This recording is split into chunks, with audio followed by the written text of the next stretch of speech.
Ya, kita memang merancang untuk hidup esok. Sebab tu kita kunci jam, kunci alam.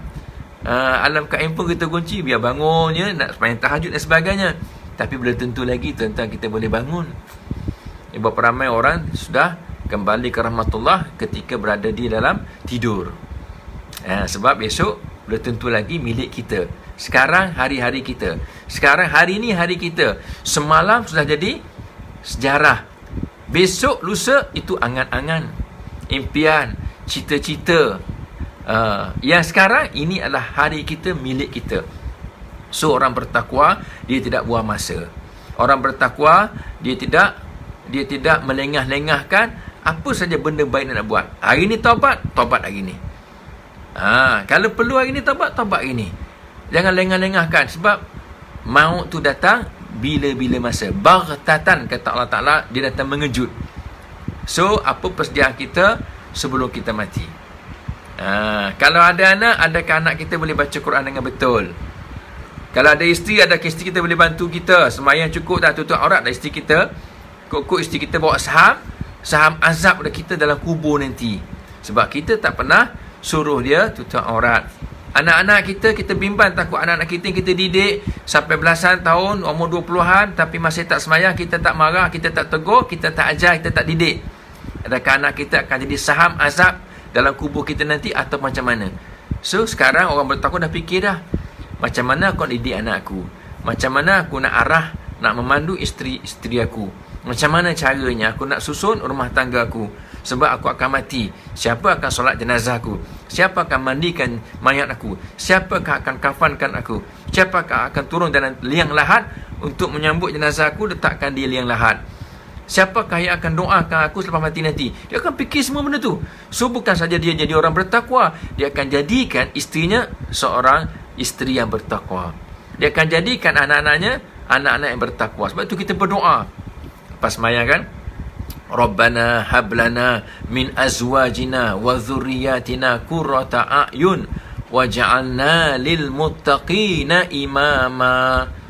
Rabbana, wahai Tuhan kami, hablana min azwajina wa dhurriyyatina qurrata a'yun, jadikanlah isteri kami, pasangan kami, suami kami dan juga zuriat kami, anak-anak kami, cucu kami, qurrata a'yun, penyejuk mata mandang. Tengok isteri sejuk, mata mandang. Tengok suami sejuk, mata mandang. Tengok anak-anak pula sejuk, mata mandang. Tengok cucu pula sejuk, mata mandang. Ya? Waja'alna lil muttaqina imama. Bukan sekadar kita seronok. Mana sejuk mata mandang tu seronok lah. Seronok, terhibur, ya. Kita ceria, bahagia. Itulah namanya qurrata a'yun. Tapi jangan lupa elemen kedua.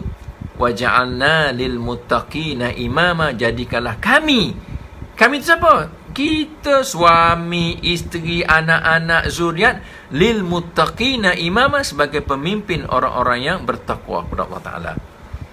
Kan? Jadi tak ke mana tuan-tuan, kita ni nak ke mana bawa anak isteri kita? Kita nak bawa anak kita menjadi anak bertakwa, isteri bertakwa, keluarga yang bertakwa kepada Allah SWT. Masya Allah, hebat. Orang bertakwa ni hebat. Itu saya sebut tuan-tuan, kita kena fikir selepas Ramadan ni, jangan fikir balik kampung pun. Kita fikir, apakah aku dapat selepas Ramadan? Apa aku dapat selepas Ramadan? Ya? Bantuan prihatin tu tak nak tepi dulu. Ya? Kita dapat apa? Takwa. Dapat ke tidak takwa ni? Takwa dapat ke tidak takwa? Subhanallah. Tuan-tuan yang mati Allah, ya. Itu saya katakan kita dah agak terlepas, tertinggal sedikit tentang membicarakan soal takwa. Hari ni dah masuk 18 Syawal, lebih kurang begitu kan, ataupun 16 Syawal, saya ingat 17 ke 18. Tuan-tuan betulkan saya, ya. Dan saya pun lupa hari dah, kerana hari Jumaat tak tahu dah hari Jumaat ke apa ini. Sebab PKP, kemudian PKPB, kemudian PKPP pula. Jadi apa pun tuan-tuan, yang penting ialah kita sentiasa berada di atas landasan yang betul, yang Allah Ta'ala sudah berikan kepada Nabi SAW, perbetulkan umatnya. Okey, tuan-tuan yang mati Allah, saya pun tak tahu apa tuan-tuan tulis ni. Okey. Semua dah. Assalamualaikum Ustaz. Waalaikumsalam. Ya. Tuan-tuan dirahmati Allah, kalau kita tak ada takwa, kita dapat apa? Memang takwa tu penting, sangat penting. Bila kita dapat takwa tu, kita jadi macam mana? Hidup kita jadi macam mana? Tuan-tuan dan puan Allah, ya. Hampir pukul 12 tengah hari.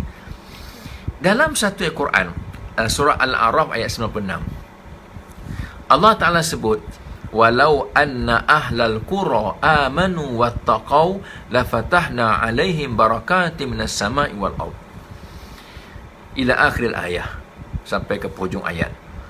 Allah Ta'ala sebut dalam Quran, dan seandainya, sekiranya, jika penduduk sesebuah negeri itu beriman, amanu wattaqau, dan bertakwa kepada Allah. Dalam keluarga pun sama juga, ya. Dalam Korea sama juga, dalam komuniti pun sama juga, sahabat masjid pun sama juga. Sekiranya sesebuah organisasi itu orangnya bertakwa kepada Allah, beriman dan bertakwa kepada Allah, la fatahna alaihim barakatim minas sama'i wal ard. Kata Allah, nescaya kami akan bukakan segala keberkatan, pintu-pintu keberkatan daripada langit dan bumi untuk mereka. Hebat orang bertakwa ni, tuan-tuan. Allah buka pintu keberkatan daripada langit dan bumi untuk orang bertakwa. Subhanallah, tuan-tuan. Barakah hidup ni, tuan-tuan. Barakah. Kita hidup ni, tuan-tuan, rezeki yang sedikit tapi berkat itu lebih baik daripada rezeki yang banyak tapi tak berkat. Tengok kadang-kadang saya bila tengok buruh-buruh kasar kan, daripada Indonesia ke Bangladesh ke, ya, yang datang dengan izin lah, datang kerja kat Malaysia, mereka buat bangunan, ya, buat MRT, buat apa lagi, ya, buat jalan raya, turap jalan raya tengah panas berpeluh-peluh, tapi mereka kerja dengan betul, ada SOP dia, tuan-tuan, dan mereka dapat gaji tu walaupun sikit tapi berkat. Daripada pendapatan banyak, campur dengan rasuah, campur dengan cekik darah, campur dengan menipu, campur dengan apa lagi, banyak rezeki dapat tapi tak berkat, sebab benda-benda haram lebih banyak daripada benda yang halal. Jadi orang yang hebat ni, tuan-tuan, kata Allah Ta'ala, ialah orang yang dibuka pintu keberkatan daripada langit maupun bumi.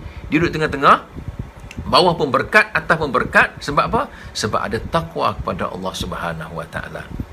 Jadi Allah Ta'ala sebut apa sini? Dalam ayat ini, surah Ar-Ra'd 2 ayat 96, Tuhan nak sebut apa? Nak sebut takwa tu, dia tarik keberkatan turun dari langit.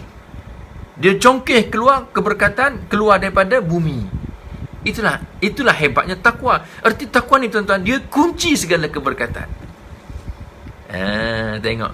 Waktu orang takwa ni, tuan-tuan, orang bertakwa ni, kalau kita lihat, dia hidup dia sangat berhati-hati. Hidup orang bertakwa sangat berhati-hati. Hati-hati dalam kehidupan agar jangan sampai terkeluar daripada peraturan Allah. Kena ingat, kita akan musnah, kita akan rosak sekiranya kita keluar dari peraturan Allah. Seperti mana ikan, dia keluar dari akuarium, dia lompat keluar dari air, jatuh atas meja, jatuh atas lantai, dia akan rosak, dia akan binasa. Peraturannya begitu, tuan-tuan, peraturannya. Maka begitu juga kita. Bila kita keluar daripada peraturan Allah, kita akan binasa, kita akan musnah, kita akan rosak, kita akan sesat.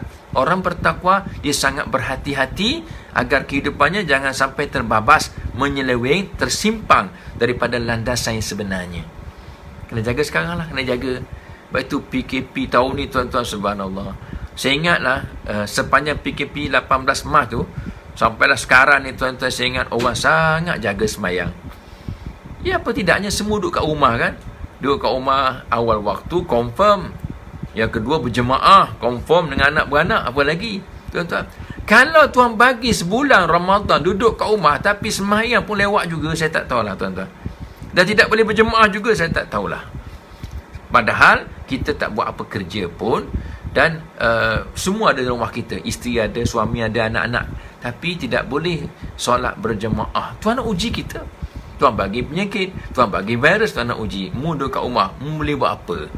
Tuhan tanya kita, boleh buat apa? Baca Quran tak? Tak ada PKP, tak boleh baca Quran. PKP pun tak boleh baca Quran juga. Allah, sedih, sangat sedih. Maka dia makin jauh daripada Allah SWT.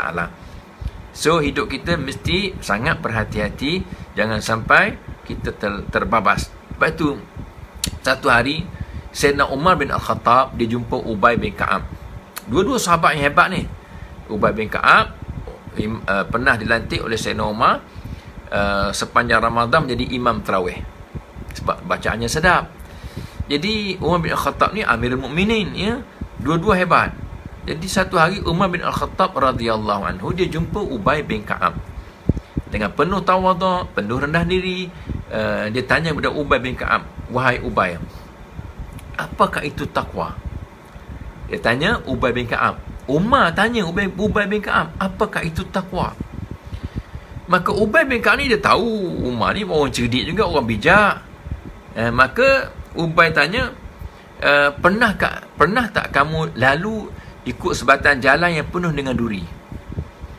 Tengok Ubay bin Ka'ab dia buat kiasan kepada Umar bin Al-Khattab. Sebelum dia jawabnya, dia tanya kepada Umar, pernah tak tuan hamba lalu ikut sebatan jalan yang penuh dengan duri? Maka Umar pun kata apa? Pernah. Ya, pernah. Ada duri, macam-macam lah benda-benda yang boleh menyakiti kita, kaki kita. Duri ke, kaca ke, paku ke, skru ke, batu-batu yang tak sesuai dengan kaki kita ke. Pernah tak? Pernah, kata Umar. Ya, pernah. Lalu Ubay bin Ka'ab tanya kepada Umar bin Al-Khattab, bagaimana kamu berjalan ketika itu? Bagaimana kamu berjalan ketika itu, wahai Umar? Lalu Ubay tanya kan, persoalan tadi tu bagus juga. Pernah tak kamu lalu ikut sebatan jalan yang penuh dengan duri? Pernah, kata Umar. Lalu bagaimana kamu berjalan? Maka kata Umar bin Al-Khattab, saya berjalan sangat berhati-hati dan saya akan mengelak jangan sampai terpijak duri, terpijak itu, terpijak ini. Sangat berhati-hati dan mengelak jangan sampai terpijak duri, terpijak itu, terpijak ini. Tuan bayangkan, apa kata Ubay bin Ka'ab? Itulah takwa. Itulah takwa. Sebab itu kehidupan kita ni tuan-tuan, atas dunia ni Tuhan bagi cobaan, Tuhan bagi cabaran, Tuhan bagi halangan, Tuhan bagi apa lagi, mihnah, tribulasi pada kita, ujian-ujiannya yang besar, yang petik, yang getir, yang pahit. Tuhan bagi sepanjang kita berjalan Allah Ta'ala ni. Dan bukan sekadar itu, bukan sekadar ujian, Tuhan bentangkan dunia pula. Tuhan bentangkan dunia kepada kita. Kadang-kadang tuan-tuan, ya, nak pergi ke masjid lah, nak pergi masjid, dia tengok, wah, ada lori durian lah pula. Nak mana ni? Masjid, lori durian pula. Dia boleh melencong sampai ke lori durian. Tengok, Tuhan nak uji kita. Ni contoh. Walaupun sekarang orang kata nak pergi masjid tak boleh kan. Ni contoh saja. Elok-elok lagi sembahyang dah masjid kan, dia melencong ni pula nampak lori durian, lori cepedak, ya, nampak apa lagi, wih, baju murah, tudung murmur. Sekarang ni murmur, ya, murmur tu murah-murah lah. Wih, ada jual apa ni, apa balik ah. Wih, jadi sekarang Tuhan nak uji kita, Tuhan bentangkan dunia depan kita. Bukan saya sebut tuan-tuan, bukan apa, ya. Inilah orang tak nampak, orang nampak apa salahnya. Dah, mu nak pergi mana tadi kan? Masjid kan? Nak pergi nak pergi kelas mengaji Quran, nak pergi tadarus, contohlah. Tapi kenapa melencong sini? Yang kita nampak tu Tuhan uji kita. Subhanallah. Yang Tuhan uji, ya.